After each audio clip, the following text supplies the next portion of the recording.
Nous passons à la question suivante qui sera présentée par Madame Bastien. Devoir de mémoire et transmission du génocide arménien. Vous avez la parole, Madame. Je vous remercie, Madame la Présidente.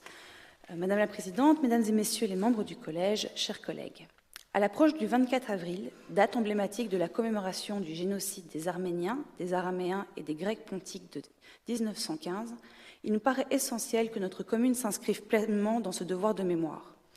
Comme le rappellent les résolutions adoptées par le Sénat belge en 1998, par la Chambre des représentants en 2015 ainsi que par le Parlement européen, la reconnaissance de ce génocide constitue un enjeu fondamental de vérité historique et de défense des droits humains.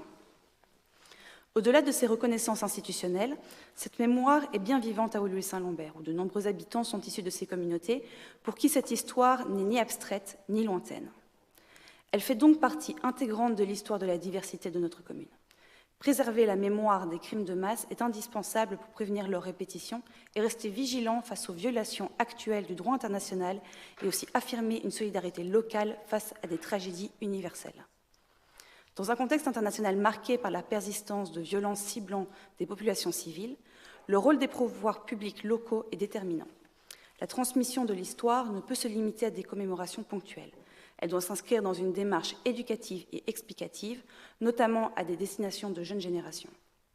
À cet égard, il est essentiel que notre espace public et nos politiques éducatives contribuent à une meilleure compréhension de notre histoire, sans tabou et avec un objectif pédagogique clair.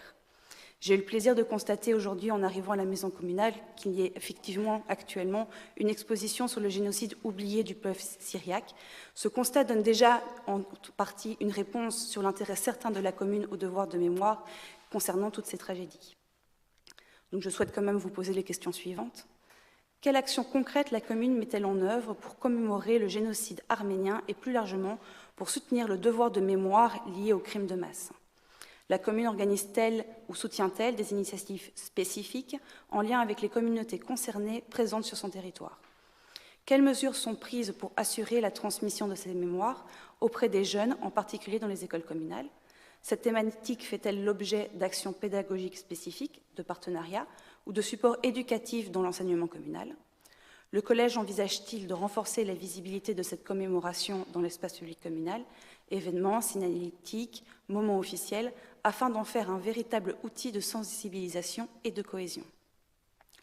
J'ai rajouté une petite question à celle que je vous avais envoyée.